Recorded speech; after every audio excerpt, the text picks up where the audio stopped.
Víctor, estoy como... Muy buenos días. Buenos días a todos. Gracias, Víctor, por introducirme. Es para mí un placer hoy presentar a Fernando Gómez. Nos va a hablar de tratamiento intervencionista de tumores sólidos pediátricos. Fernando ha sido radiólogo intervencionista en el Hospital Clínico y Hospital Sant Joan de Déu de forma conjunta durante unos años y ha colaborado con nosotros en varios procedimientos, en pacientes, en actividades de formación y ha introducido nuevas técnicas y ahora actualmente está trabajando en el Hospital de la Fe de Valencia, donde sigue desarrollando la parte de intervencionismo y concretamente la parte pediátrica, puramente pediátrica. Dentro de este trabajo ha desarrollado una línea de tratamiento en pacientes oncológicos, que es del que nos va a hablar hoy esta mañana. O sea que cuando quieras, Fernando, cuando estés listo, empezamos la presentación. ¿Qué tal, Ignacio? Muchas gracias por la presentación. Una de las cosas que, de hecho, más echo de menos es Sant Joan de Déu y trabajar con vosotros. Y bueno, va a ser un placer presentar gran parte de la experiencia que se ha ido desarrollando estos años en Sant Joan de Déu. Y que será lo que presente a partir de mañana a las 10:30, creo que es la sesión, en el Congreso Europeo es el Simposio Europeo de Oncología Pediátrica.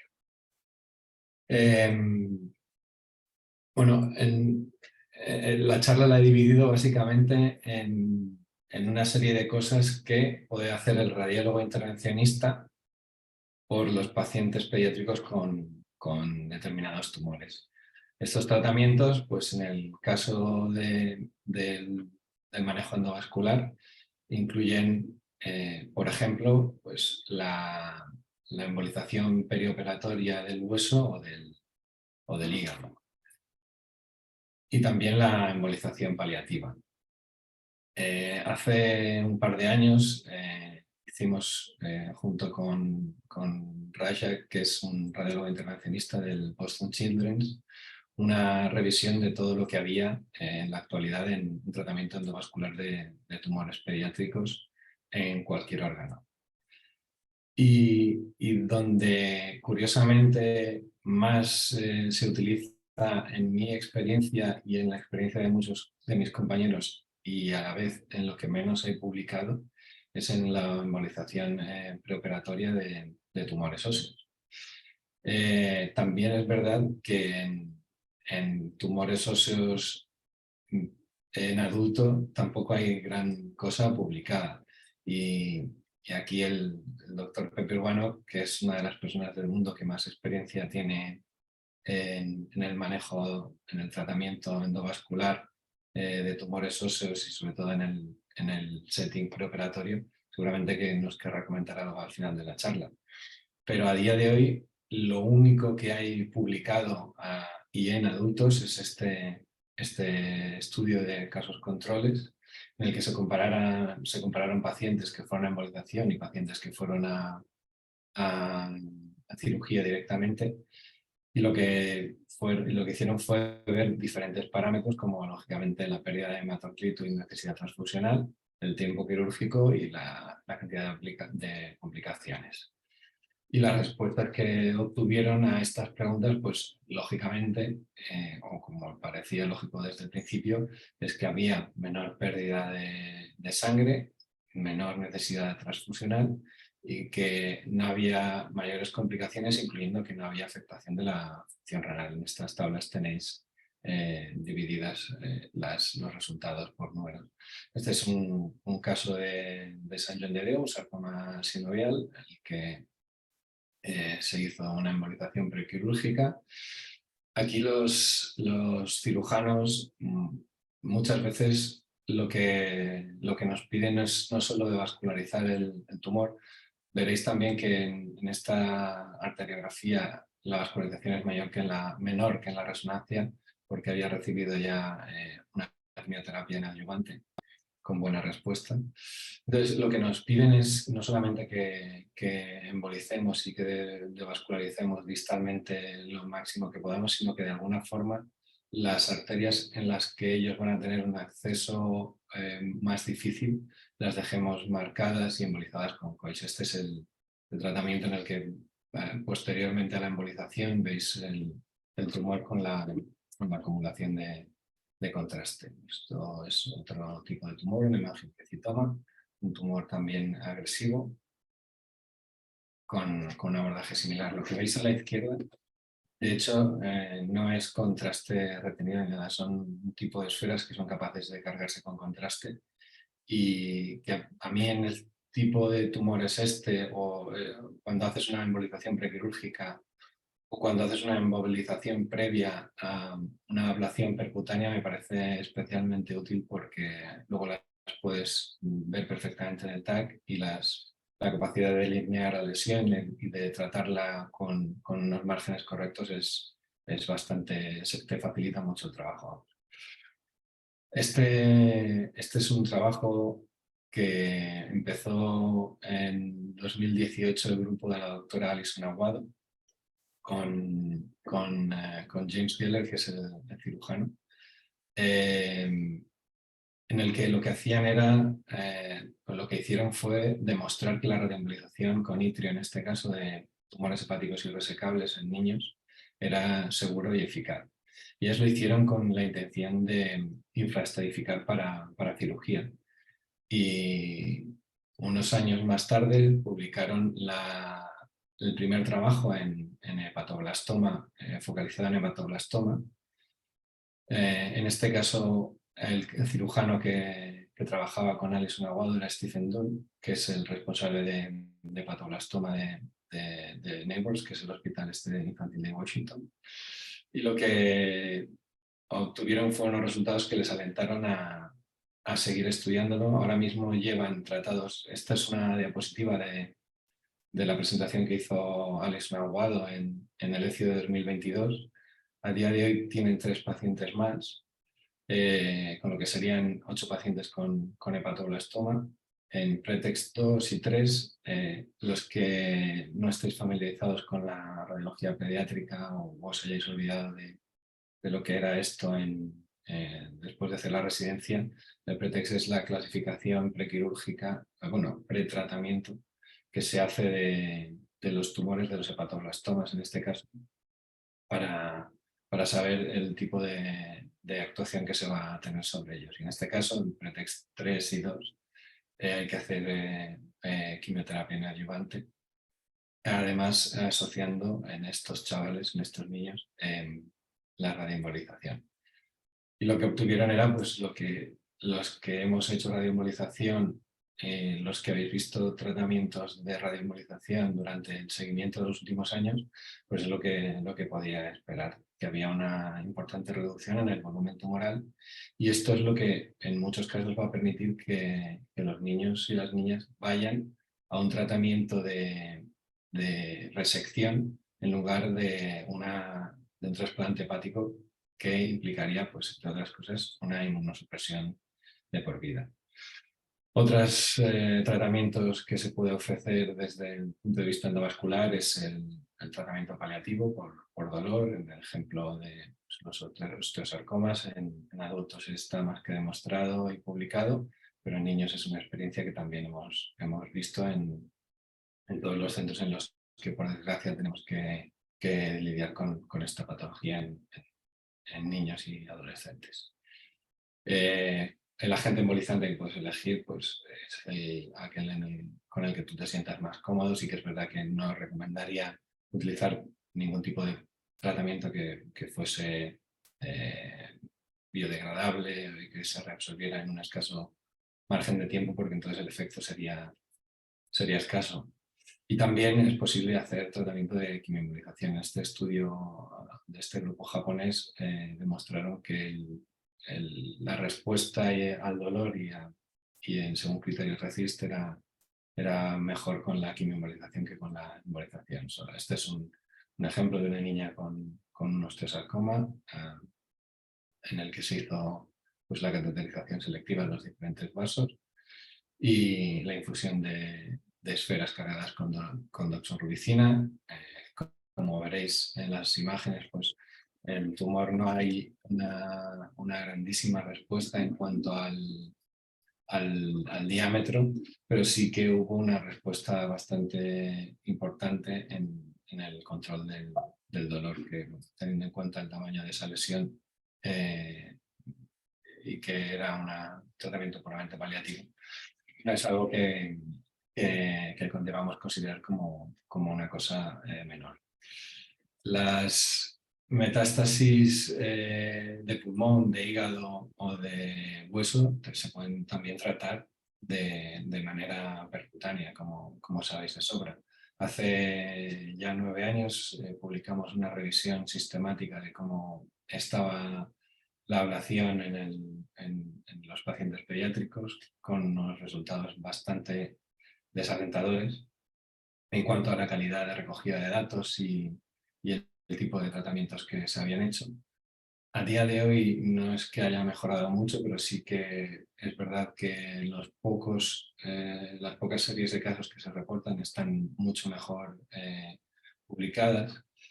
Y es algo importante que tenemos que hacer y es algo relevante porque hay cosas como esta. Esto es un artículo que viene de una publicación que se hizo de una comunicación que se hizo hace unos años en el CIOPEL de Toronto. Yo creo que debía ser alrededor de 2015 o 2016, en el que lo que no pudieron demostrar es que la metastasectomía quirúrgica aumentará la supervivencia de pacientes con metástasis de osteosarcoma, hepatoblastoma o Wilms.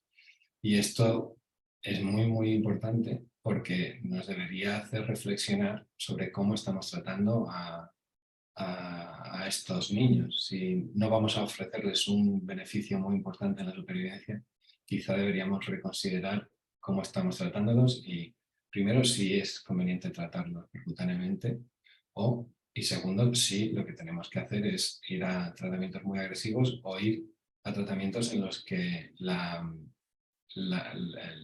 agresividad esté mucho más controlada, como los tratamientos percutáneos. Este es el 2014, efectivamente, fue el Congreso de Toronto en el que publicaron la primera experiencia.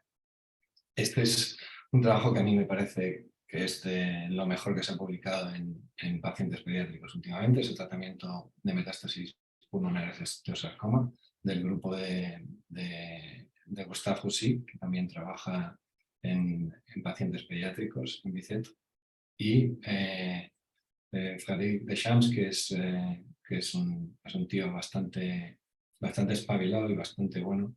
Lleva desde hace tiempo tratando pacientes pediátricos con metástasis pulmonares de osteosarcoma mediante ablación percutánea. Curiosamente, me contaron hace poco en una reunión que tuvimos que mientras que en adultos les sigue costando pelear este tipo de técnica, este tipo de tratamiento para las metástasis de sarcoma, que sabéis que son tumores que recurren y recurren y recurren hasta que llega un momento que incluso, bueno, esto hace muchos años cuando estuve rotando con Pablo Silva me decía que era como un melón que tú abrías y llega un momento en que se acababa el melón. Pues con el pulmón y la función respiratoria pasa lo mismo. Quizás no habría que llegar a este punto.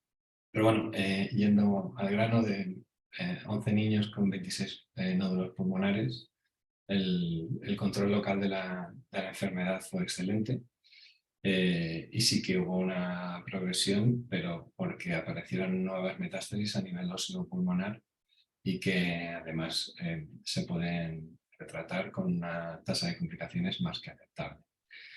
Es importante que conozcamos también cómo van a evolucionar los tratamientos que hacemos, porque si no podemos tener problemas a la hora de elegir el tratamiento más adecuado para estos niños. Este es un chico con 16 años, con un sarcoma de Ewing, una metástasis. Se decide que ya se había resecado, recidiva, se decide hacer un nuevo tratamiento. En este caso se hace una ablación. Hacemos una ablación por microondas. Sí, una evolución de cavitación, pero sí que es verdad que la pared es demasiado gruesa y evidentemente lo que había ahí es una recurrencia local.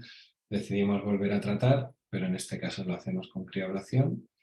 Y la evolución, pues veis que es una evolución nodular, con al final retracción y fibrosis. De hecho, disponemos de imágenes más recientes en las que esta lesión ha desaparecido completamente, pero pues no las he puesto.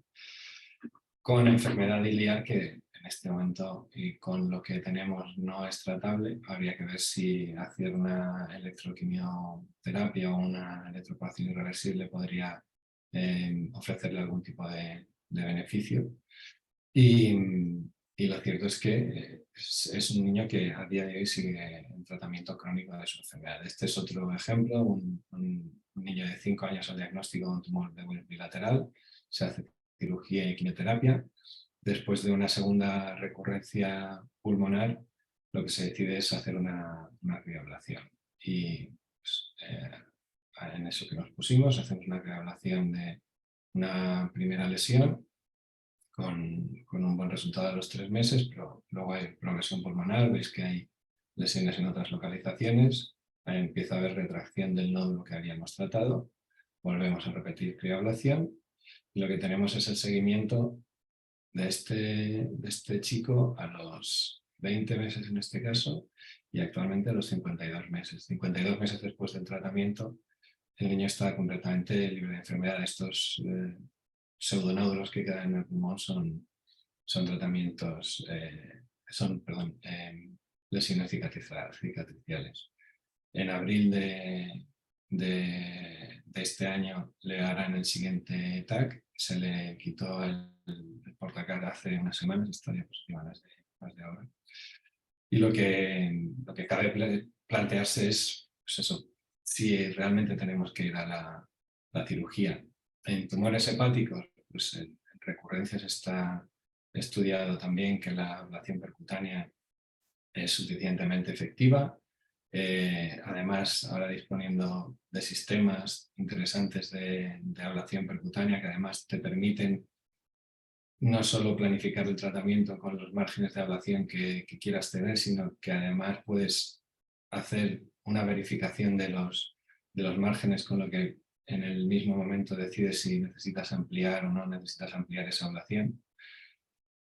Ejemplos de esto, pues este es un caso de una niña con un neuroblastoma que después del tratamiento con quimioinmuno se consigue diferenciar a ganglioneuroma y únicamente había una lesión que permanecía activa en el PET. Se decide en comité que lo que hay que hacer es tratar esa lesión y seguir el hígado. El tratamiento después de hacer una ablación con disección de la vesícula es más que correcto. Y pues 54 meses después tenemos la resonancia en la que sigue libre de enfermedad. No ha aparecido ningún foco nuevo de neuroblastoma. Este es otro caso de una niña, este lo hemos tratado hace poco en Valencia, unas metástasis de un tumor de GIST en una chica de 15 años. Veis las lesiones en la resonancia y a la izquierda la ecografía con contraste que utilizamos para el tratamiento y la reso de control inmediatamente post tratamiento y el PET al cabo de aproximadamente 8 semanas. En el tratamiento paliativo de ablación en hueso, desde 2004 es de sobra conocido que la ablación percutánea mediante radiofrecuencia, pero también mediante microondas de preablación, obtiene una muy buena respuesta en el control del dolor y también en el control local de la enfermedad, y que además en pacientes con tumores de determinadas características y determinados tamaños nos puede permitir hacer un tratamiento con infección curativo. No fue el caso de esta niña con un sarcoma de Ewing en la tibia, que tratamos con crioablación, con bastante buen resultado desde el punto de vista de dolor los primeros meses, pero bueno, luego por ansiedad de diferentes tipos se le permitió que caminara demasiado pronto, se fracturó la tibia y eso es algo que tenemos que tener siempre en mente y que cuidar mucho, y es ser capaces de concienciar a los padres de cómo y cuándo hay que permitir que se realicen determinadas actividades tan sencillas como caminar. Y esto también hay que tener en cuenta que no es lo mismo, aunque hay veces que los adultos son peores que los niños. No es lo mismo hacérselo entender a alguien de 60 años o 40 años que a alguien de 12 o de 10 y a sus padres también. Otra posibilidad interesante es el tratamiento de metástasis dolorosas mediante criolación. Este es un niño con un osteosarcoma que presentaba un dolor importante en el que se hizo una criolación. Aquí la intención hay que tener siempre presente que no es tratar toda la lesión, sino que lo que tenemos que intentar es denervar la zona que sea responsable de ese dolor y de la inervación sensitiva de esta lesión y así conseguiremos que los síntomas que nos preocupan en este caso, que es el dolor elevado, pues se corrijan. También publicamos hace unos años, este trabajo ya muchos de vosotros lo conocéis, el tratamiento mediante criolación de osteoblastomas y condroblastomas. Voy a ir deprisa con estas imágenes porque pues son ya de sobra presentadas, pero como esta charla es para un congreso de oncólogos que hay mañana, las he incluido. Veis este osteoblastoma, veis las hojas de criolación, veis el halo de la bola de hielo cubriendo el margen. Este es el control al mes y bueno, esto nos ha dado, al principio nos daba dolores de cabeza porque pensábamos que había recurrencias, pero lo que hay en realidad, y hay que tener cuidado con ello, es que hay una reacción inflamatoria que se puede confundir con una progresión, es una pseudoprogresión, pero que no, en ninguno de los casos en los que ha habido esta pseudoprogresión inflamatoria, lo que ha habido es clínica. Entonces, el control del dolor nos tiene que hacer balancear el tipo de actitud que tenemos que tomar, porque en este caso, además, el tratamiento iba a ser una prótesis de cadera en un crío. Y aquí veis pues eso, la diferencia de los 6 meses o el año. Bueno, lo mismo con el osteoblastoma. En este caso, además, tuvimos como complicación un déficit neurológico que, por suerte, en el seguimiento se resolvió completamente. Y este es la resonancia de control al cabo de un par de años, en el que se ve una respuesta, un año y medio, una respuesta completa con una desaparición total de la lesión. Este es finalmente otro condroblastoma. En este caso hicimos una disección con aire. Misma situación, pseudoprogresión inflamatoria y a los 36 meses en la resonancia, pues una resolución completa de la enfermedad.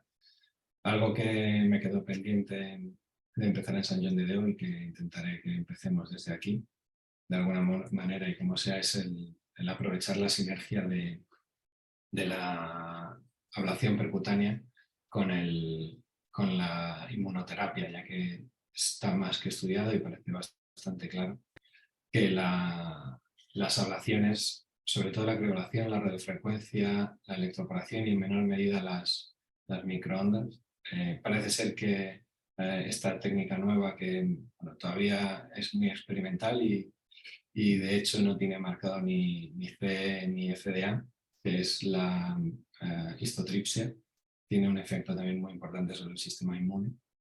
Y pues valorar y estudiar esa sinergia que deben tener nuestros tratamientos percutáneos con la inmunoterapia es algo que nos tiene que ocupar bastante tiempo en la cabeza hasta conseguirlo.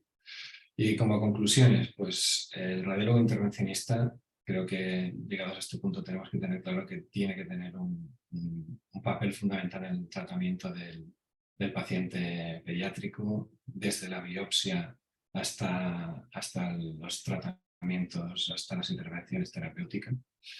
Hay que tener siempre claro que los tumores sólidos pediátricos son una enfermedad rara que tiene que requerir un apoyo desde el nivel familiar hasta el multiinstitucional a la hora de cooperar para desarrollar protocolos, ensayos clínicos, lo que queráis, pero que considere al radiólogo intervencionista como una parte importante de él. Tenemos que también recordar siempre que el radiólogo intervencionista es una muy buena alternativa al cirujano en tratar muchos casos y que además muchas veces lo que nosotros hacemos no excluye que se vayan a poder hacer tratamientos quirúrgicos y que es importante discutir todos estos casos de forma muy amplia en los comités multidisciplinares y que además en estas decisiones hay que tener en cuenta no solo a los niños y las niñas, sino también a la familia. Siempre les digo a mis compañeros que nuestros pacientes son pequeños y que nosotros somos mínimamente invasivos y que por lo tanto de alguna manera estamos predestinados a entendernos. Y que al final si lo que queremos de verdad es hacer una medicina personalizada, lo que necesitamos es menos diagramas y más algoritmos. Algoritmos, entendiendo por algoritmo aquello no es una tabla que te dice dónde va cada paciente. El algoritmo es y debe ser el resultado de un trabajo mediante deep learning o cualquier técnica de inteligencia artificial que nos vaya a ayudar a decidir cuáles son los posibles mejores caminos de cada uno de los casos individuales, teniendo en cuenta pues desde la genómica, la radiómica y todo lo que podamos poner y obviamente la clínica, todo lo que podamos poner ahí para hacer que la decisión sea realmente individualizada y personalizada. Y con esto pues ya estoy quedado. Muchas gracias. Muchísimas gracias, Fernando. Gracias por este repaso.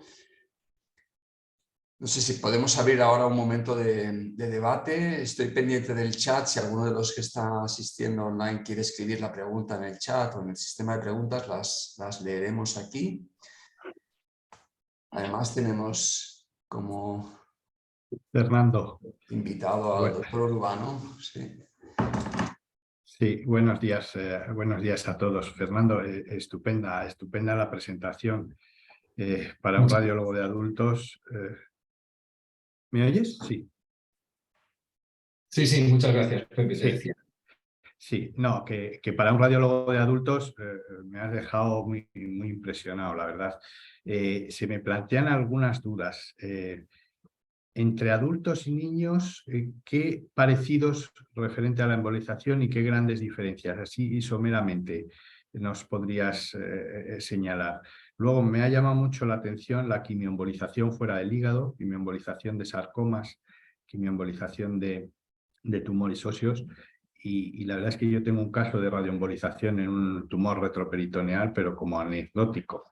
La verdad es que eso me ha llamado mucho la atención. ¿Nos podrías comentar algo de estas cosas? Diferencia adultos-niños y TACE y radioembolización fuera del hígado. Sí, a ver, cuando alguien empieza... Es más, lo primero que me dijeron a mí cuando empecé a meterme en radiología pediátrica y me fui un tiempo a Londres a aprender, básicamente me dijeron que tenía que tener en cuenta unas diferencias fundamentales entre niños y adultos y obviamente dependiendo del tamaño, porque hay niños que tienen tamaño de adultos y que entonces no tienes tanta disparidad entre lo que es una anatomía y otra y lo que tienes que hacer para acceder a esos vasos comparando el adulto y el niño. Lo primero es que en adultos estamos siempre limitados por la dosis de contraste que vamos a administrar.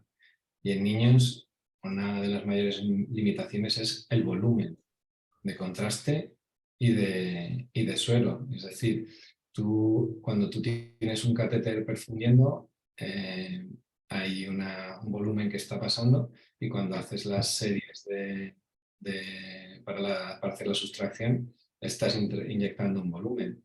Y ese volumen, en muchas ocasiones, durante el último show, o sea, el último ECIO, en la sesión de pediatría, fue muy curioso, pero los 3 de los 4 panelistas pusieron exactamente la misma diapositiva, y es que la volemia de un recién nacido, un niño de alrededor de 6 meses, oscila entre el tamaño de un quinto y de un bote de Coca-Cola de 33 centilitros.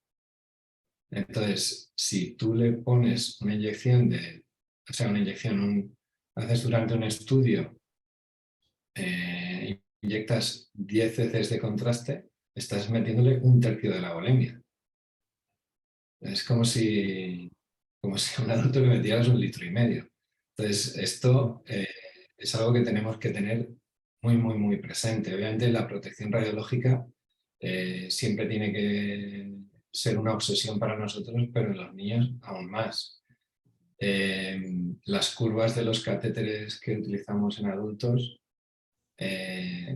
bueno, es que un vertebral blandito de estos hidrofílicos de 4F te sirve para llegar a casi cualquier sitio, siempre y cuando que no necesites una curva muy específica porque tengas una renal con una estenosis muy cerrada y demás. Son diferencias pequeñas y muy sutiles en cuanto a cómo enfocas la arteriografía y la embolización en el niño. Lo mismo cuando tú estás inyectando partículas o menos con los líquidos embolizantes, pero cuando inyectas partículas, pues hay que tener en cuenta que estás limitado por el tamaño y el volumen del niño y el contraste que le puedes meter. En definitiva, es el volumen más que el contraste. Y en cuanto a quimioembolizaciones, fuera del hígado, yo he hecho alguna en sarcomas, en riñón, y creo que ya, y siguen siendo, igual que hablabas tú de tu tratamiento de radioembolización en una lesión retroperitoneal, algo completamente anecdótico. La quimioembolización en niños está dentro de las guías clínicas del hepatocarcinoma infantil, del hepatoblastoma en estadios avanzados con metástasis y como paliativo o como pacientes que no han respondido a una quimioterapia sistémica con intención de hacer una especie de bridge, de puente para el trasplante, y poco más en algún tumor óseo como paliativo. Y el resto de indicaciones, o sea, como es que de hecho casi todo lo que hacemos está fuera de protocolos, guías clínicas, incluso a veces hay dentro de la IFU, de los dispositivos que usamos, una advertencia que dice, por ejemplo, los filtros de Cook, los Select, incluyen en la IFU o incluían en la IFU que no se deben utilizar en niños. Con lo que, obviamente, pues ya no puedes utilizar el filtro en niños. Otros directamente no dicen nada o hacen algún tipo de advertencia de que no se ha probado en niños. Pero bueno, al final vas cogiendo de lo que tienes a mano, como lo tienes a mano, y pues lo usas de la forma que mejor sabes hacerlo, y ya está. No hay mucho más. Gracias. Una reflexión más sobre lo que comentabas, doctor Urbano, sobre la diferencia entre niños y adultos. Es el equipo que necesitas siempre de anestesia, de enfermería, es gente que tiene que estar preparada para gestionar ese tipo de pacientes. Yo viví un muy buen radiólogo intervencionista cuando yo era radiólogo joven en Vallebrón, pero no podíamos hacer pediátrico porque todo el equipo que estaba a su alrededor no podía asumir los niños, ¿no? Había que trasladar el niño a nuestro centro, al final él tenía que desplazarse y él estaba dispuesto a hacerlo, pero el problema era la logística, ¿no? En ese entorno que siempre es distinto. Sí, sí, eso es verdad que vamos, es ABC y no lo he mencionado. El tema de anestesia, que en la mayoría de los casos tiene que ser anestesia general, y luego el tipo de equipo que vas a tener, desde hasta el pijama de la gente que va a atender al niño, pues tiene que Sí. ser algo más amigable para el ojo de ellos que lo que tenemos acostumbrado en adultos. Yo quería preguntarte, Fernando, me ha interesado mucho el artículo que has enseñado sobre la metastasectomía y el impacto que tiene sobre la supervivencia global de los pacientes, ¿no? Y es que es cierto que nosotros vemos imágenes de metástasis, el cirujano opera y encuentra muchas más de las que veíamos. En ocasiones nos decía más, saqué las que pude, y eso refleja un poco la dificultad que tenemos. Eso también afectaría al procedimiento intervencionista, ¿no? Estamos tratando solo parte de la enfermedad, la parte que vemos, la parte más... O sea, el impacto final de este tratamiento a lo mejor tampoco es tan bueno, igual que pasa con cirugía, ¿no? Exacto, exacto. Esa es la reflexión y no sé si lo he expresado claramente, es que estamos tratando, yo no digo que la alternativa sea hacer un tratamiento percutáneo, es que a lo mejor la alternativa es no hacer ningún tratamiento, observar y simplemente tratar aquellas que por algún motivo puedan tener riesgo de ser sintomáticas, complicarse o lo que sea. Y que llegado el hipotético caso en el que ojalá dentro de pocos años seamos capaces de valorar la sinergia que existe entre el tratamiento percutáneo y la terapia sistémica en la era de la inmunoterapia que es ahora, pues quizás tenga más sentido hacer esto que en un tratamiento que está demostrado que al revés, que provoca una inmunosupresión. Sí. Tenemos un comentario y pregunta de Ana Coma del Hospital Vallebrón. Te dice: enhorabuena, Fernando, por esta excelente presentación. Me parece interesantísimo y con futuro prometedor en ámbitos de oncopediátrica, sobre todo oncología.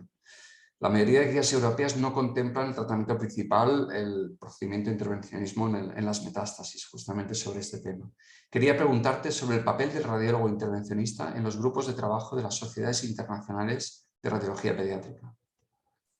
Pues mira, por primera vez en toda la historia de Koch y de Siopel, ahora mismo hay dos grupos bueno, grupos de imagen ha habido siempre, pero dentro de los grupos de imagen, tanto en SIOP como en Koch, hay ahora mismo grupos de radiología intervencionista.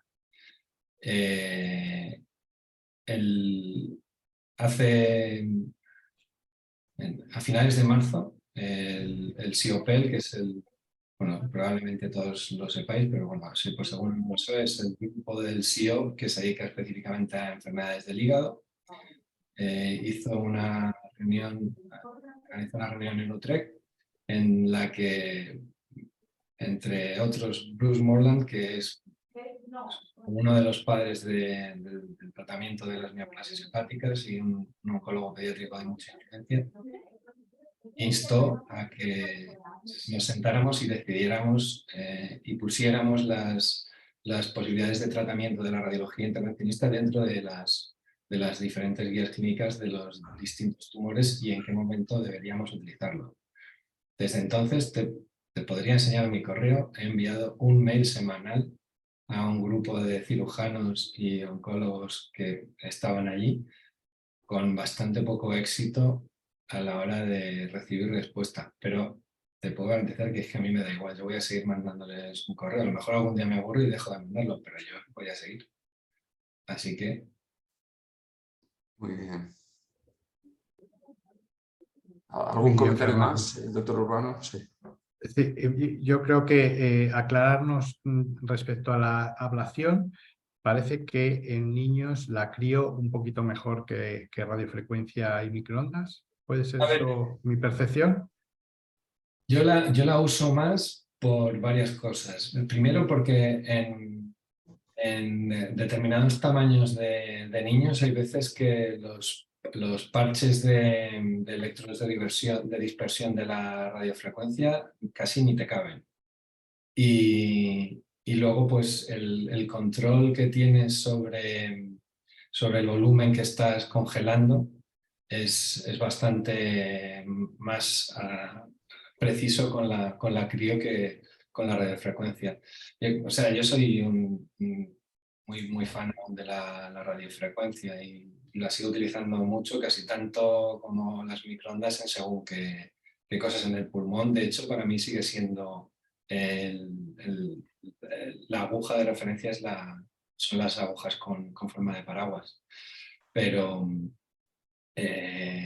sí que es verdad que hay cosas que es mejor hacerlas con el frío por el tema del dolor, y que el hecho de poder ver la bola de hielo y controlar el volumen que estás haciendo pues ayuda mucho. De todas formas, ojo, y esto es algo que también espero que empecemos, por lo menos entre la fe y Sant Joan de Déu, a hacer pronto. En Sant Joan de Déu, lo último mi última cabezonería de allí fue meter la electroquimioterapia, que están utilizándola ya para malformaciones vasculares, pero que para mí, como técnica prometedora para el tratamiento de tumores retroperitoneales, le hace neuroblastoma avanzado, que no se puede operar o que ha recurrido después de la cirugía, me parece que puede ser muy interesante, porque con respecto a la electroporación irreversible, la capacidad de lesión de la electroporación es mucho menor. Lo que hace es aprovechar esa poración para meter bleomicina y a dosis muy bajas con una toxicidad muy alta. Entonces, ahora Deschamps ha publicado un trabajo no tiene nada que ver con niños, pero de metástasis espinales con invasión epidural grado 3, 4 y 5, con unos resultados brutales. Y creo que para este tipo de tumores en niños, el neuroblastoma y muchos de adultos de este tipo, creo que puede ser una técnica muy interesante. Fantástico. La verdad es que muy bien, Fernando. Habitualmente, Víctor Pineda o Salva Pedraza terminan estas sesiones con un pequeño resumen. Yo soy incapaz de hacer lo que hace Salva en un minuto, es capaz de resumir la sesión, pero la verdad es que nos has enseñado, yo creo que sí, ha sido muy interesante el hecho de que eres el perfil de radiólogo intervencionista del futuro, no es vascular, no es solo intervencionismo percutáneo, es todo junto, dedicado a la pediatría con un entorno idealmente que permita anestesiar, que permita controlar el dolor de niños y lactantes y niños pequeños, como comentabas, niños muy pequeños en ocasiones. Nos has presentado desde la clásica embolización tumoral para ayudar al cirujano a reducir sangrados en cirugía, la quimioembolización, súper interesante en el caso del hepatoblastoma. Tenemos casos con pretext 3 que estamos ahí dudando si va a ser trasplante o no, lo cual es una experiencia muy interesante. Y el tratamiento paliativo endovascular de metástasis, pues sin duda también una muy buena opción, pero luego nos has centrado en todo el terreno percutáneo, ¿no? Que es donde más has desarrollado la técnica y donde más competencia y con penetración tiene que ver con el cirujano, ¿no? Porque nosotros, al menos en nuestra experiencia, el cirujano también hace procedimientos percutáneos. Nosotros a veces lo hacemos, necesitamos 4 manos, nos ayudamos del cirujano, y tener un radiólogo intervencionista que sea capaz de dominar e incluso tener una sala propia y no dependa del quirófano del cirujano es algo que sería haciendo nosotros, pero además nos has enseñado metastasectomía y tratamiento de metástasis pulmonares con técnica percutánea, tratamiento de tumores hepáticos, casos de neuroblastoma con enfermedad residual en hígado, el que has comentado también, que lo conocemos bien, las metástasis óseas y por último algo que a mí me encanta, ya sabes, los tumores benignos que hasta ahora eran terreno del cirujano con cucharilla y quirófano y que tú con aguja de crioablación puedes congelar el condroblastoma epifisario de niños o el osteoblastoma de columna, ¿no? Con No, seguridad. Nosotros, no yo Sí, solo. sí, no, tú, nosotros, pero ahí está la colaboración, yo creo, entre todos, ¿no? Es una radiología vascular intervencionista como un conjunto, ¿no? Pues ya, no sé si hay algún otro comentario. Yo por mí daría por cerrada la sesión. Excelente sesión. Muchísimas gracias, Fernando. A vosotros. Gracias, doctor Urbano, por la intervención, por estar aquí como experto. Y muchísimas gracias a todos. Buenos días. Pues. Hasta luego. Buenos días. Hasta luego. Adiós.